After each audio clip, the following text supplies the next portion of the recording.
What is up, everyone? It's Quinn here, and in this video, I'm going to be updating my top 15 rookie wide receiver rankings after the NFL draft, also splitting these wideouts into tiers.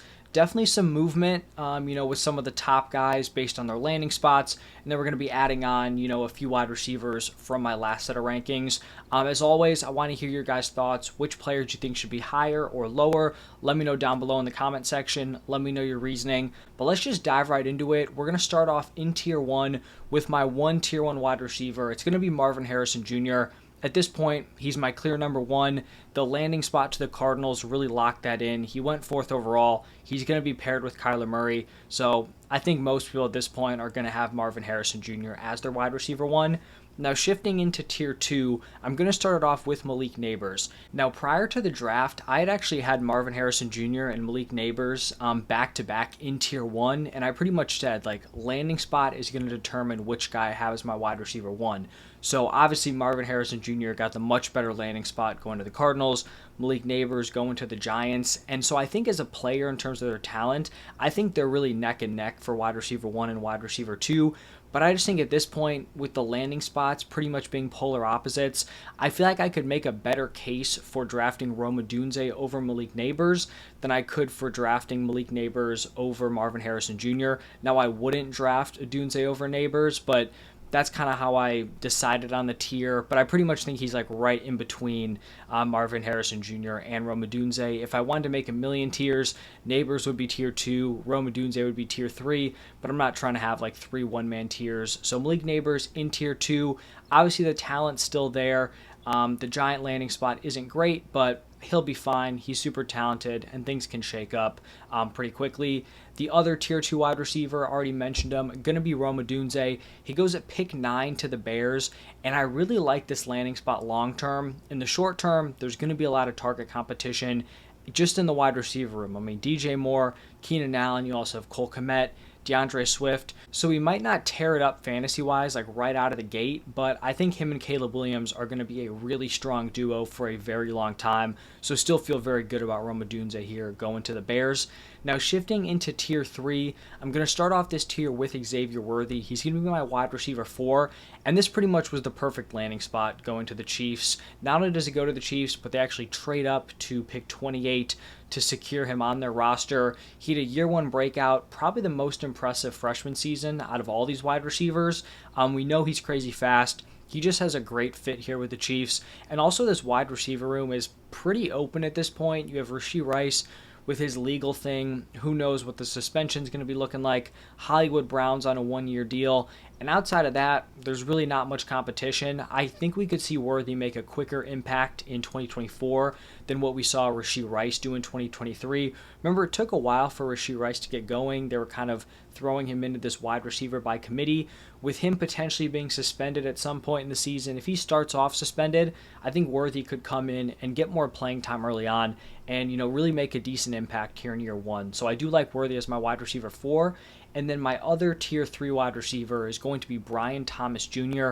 Honestly, just a really good wide receiver prospect going to a very solid landing spot. 6'3", 210, tested well athletically across the board, coming off a very big junior season. And then he has the opportunity to be Trevor Lawrence's wide receiver 1. So really nothing to complain about here with Brian Thomas Jr.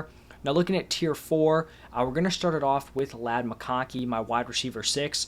Kind of an interesting college profile, counting stat-wise. They weren't super pretty. They were a little bit underwhelming, but his yards per route run numbers were pretty solid, throughout all 3 of his seasons. Film guys have just been absolutely raving about him. He's a great route runner, and, clearly the Chargers agree with that. Second pick of the second round. He has the opportunity to be Justin Herbert's wide receiver 1. The landing spot definitely hit for Ladd McConkey, and the landing spot definitely hit for the next wide receiver, Keon Coleman, my number 7 wide receiver here. He was definitely a polarizing prospect heading into the draft. He'll probably still be polarizing even after it. I was a little bit surprised. He went 33rd overall, first pick of the second round. Thought he might have slipped a little bit farther than that, but the draft capital came through. Obviously, the landing spot with the Bills is great. I had to move him up a few spots from my pre-draft wide receiver rankings. We know he had like the rough 40 time. He relied a little bit too much on contested targets in college, but he's still very young, hasn't even turned 21 years old yet. He tested well in other areas outside the 40 time. And then you also have the sophomore season where he straight up outproduced Jaden Reed, despite being the much younger guy. So he's gone up against solid competition in college. He's produced well. Obviously, there are a few red flags with this profile, but I think the landing spot with the Bills, him being very young, I think he's a very strong prospect here. And then actually shifting into tier 5, I ended up moving A.D. Mitchell down a tier here from my top 24 video that I put out yesterday. I'm going to have him as my wide receiver 8, but he's going to be in tier 5 for me. And the reason why I dropped him a little bit is that he doesn't have the cleanest production profile. He didn't do a ton in his first 2 seasons, was good last year after transferring to Texas, but it still wasn't a dominant year. So, the production wasn't elite, but I was kind of banking on that really strong draft capital, and it looked like he would have a shot to have a really nice landing spot, potentially the Chiefs, maybe the Bills, those teams picking towards the back end of the first round. And he was pretty much expected to be a locked-in first-round pick. He was minus 700 to go in round 1, a few days before the draft. But he ends up slipping to the mid-second round, so I do just drop him a little bit here. It's also not a great landing spot, go into a crowded wide receiver room. But if he is talented, he's a great athlete. If he's talented enough, he will find a way to produce within this offense. I still think Richardson's going to be a really good quarterback, but obviously he's adding in some mobility, some rushing upside. He's going to be competing with Pittman, Josh Downs, Alec Pierce probably on the outs at this point, but there are some pretty decent wide receivers in that room also. So he's going to lead tier 5 for me. And then moving on with tier 5, going to go with Ricky Pearsall, my wide receiver 9. And I was honestly a little bit surprised he got first round draft capital. I thought he'd be going day 2. He ends up going with the second to last pick of the first round. And just to be honest, like some guys are probably going to be higher on him. I'm just not a huge fan of guys who don't dominate until their 5th year. It's a red flag when your first dominant season is when you're beating up on dudes who are younger than you, but at least he was productive as a junior and senior, in his 3rd and 4th seasons. May not have been crazy production, but he was solid. I think it'll be interesting to see how this 49ers wide receiver room shakes out. They haven't made a deal with Ayuk or Deebo Samuel to move those guys off the roster. So if he's competing with those guys, Kittle, CMC, it might be tough to get a lot of production in year 1. Obviously, if you're drafting him for fantasy, you would hope that one of those guys gets traded, but we'll just have to wait and see at this point. And then after him, we're going to go with Xavier Legette. Kind of a similar issue here to Pearsall. He did pretty much nothing his first 4 seasons. Pearsall at least had like the 3rd, 4th year where he did something. Legette did pretty much 0, and then he just absolutely was dominant in 2023. In 12 games, caught 71 passes for over 1,200 yards, 7 touchdowns. He's a great athlete, ran a 4.39 40 at 6'1", 221. That's crazy impressive.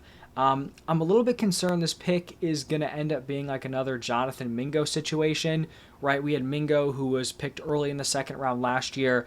Really strong athlete, but the production wasn't great in college. He was a late breakout. I will say, though, Legette was definitely more dominant once he did break out. It might have taken him a little bit longer, but he actually stamped a dominant season, which is something that Jonathan Mingo never did. But just for the sake of this Panthers offense, I'm hoping this pick hits, but I'm definitely not, overly high on Xavier Legette here. Now, looking at my final tier 5 wide receiver, it's going to be Jalen Polk, my wide receiver 11. And he's a guy who got drafted a little bit earlier than I expected. I thought he'd go day 2, but maybe late round 2, round 3. He ends up being the 5th pick in the 2nd round. There are definitely some question marks here with this landing spot going to the Patriots, but there's question marks, but there's also some room for upside, right? If Drake May hits and is a top NFL quarterback, this wide receiver room is wide open. Jalen Polk could end up, being a huge piece of this offense. So I think this is a fair spot for him as my wide receiver 11. And then now shifting into my 6th and final tier for this video, I'm going to start it off with Troy Franklin. He's going to be the only player in this video that got drafted on day 3. And it really does suck for me to have to drop him down to wide receiver 12 here. He was actually my wide receiver 6 heading into the draft, but obviously with the draft capital, we have to reevaluate. I was surprised he fell to day 3, to be honest. I knew I was higher on him than like where he was probably going to go in drafts, but I thought maybe late round 2, somewhere in round 3. I really was pretty surprised that he didn't go in the first 3 rounds. I know there's concerns about his size. He's 6'2", only 176 pounds. And then he also just had like the terrible gauntlet drill at the combine.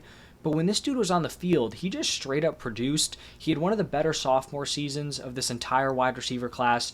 Caught 61 passes for 891 yards, 9 touchdowns, then followed it up with a huge junior year, 81 receptions for almost 1,400 receiving yards, 14 touchdowns as a junior. He ends up landing with Bo Nix in the Broncos early in the 4th round, so maybe he has that connection. It'll kind of help him out. The draft capital is not great, and I did have to drop him because of that, but I'm definitely not like completely off of him at this point.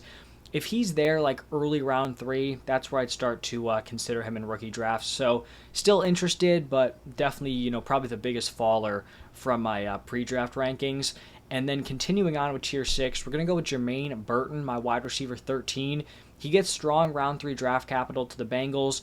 This is a pretty great landing spot when you consider their wide receiver room at this point. You have Tyler Boyd, who's still sitting out there as a free agent.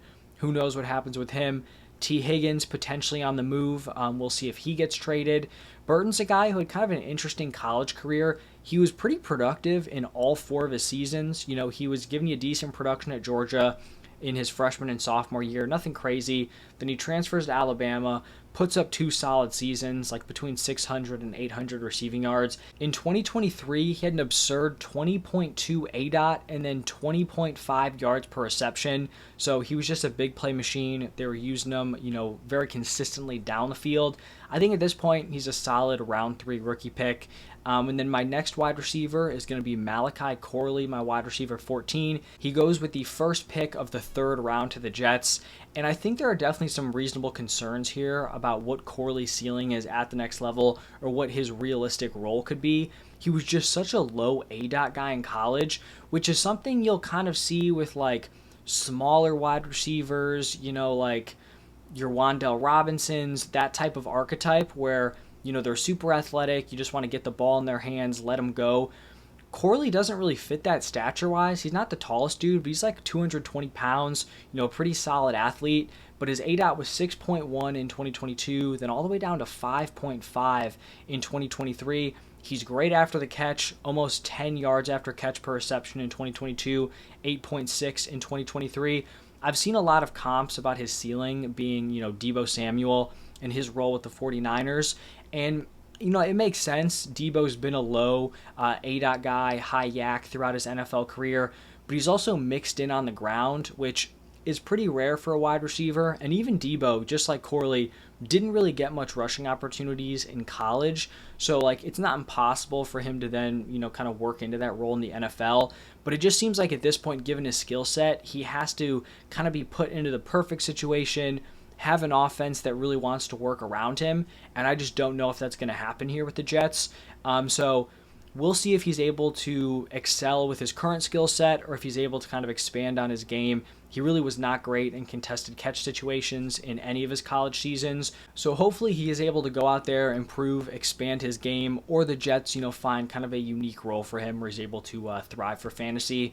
And then my final wide receiver here, it's going to be Roman Wilson. He goes in the 3rd round to the Steelers, and he's a dude who doesn't have great counting stats throughout his college career, but his yards per route run were very solid over his past 3 seasons. He has experience both out of the slot and out wide, and he's going to the Steelers, which offensively, they've got some interesting stuff going on at quarterback. Is it Russell Wilson? Is it Justin Fields?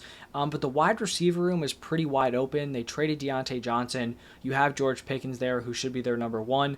I think he has a strong opportunity to compete to be the wide receiver 2 there and get a lot of playing time right out of the gate here as a rookie. We also know the Steelers, very consistent in hitting on their wide receiver draft picks. So if they like Roman Wilson, it's got to give you at least a little bit of confidence in terms of how he's going to transition over into the NFL. But that's going to wrap it up for my top 15 wide receivers. I think we saw some pretty decent landing spots here. I think in general this class is an overall winner from the from the draft, just based on their landing spots. I think especially back into the 1st round, early 2nd, that was a spot that could have gone one or two ways. Bad landing spots would have made it kind of weak. I think at this point it's looking pretty strong. Like I said at the top, let me know your thoughts on these rankings. Who do you have higher? Who do you have lower? I'd love to hear it. I'll also be putting out my top 15 running backs, so stay tuned for that video. Should be coming out today also. Thank you all for stopping by. I will see you in the next one.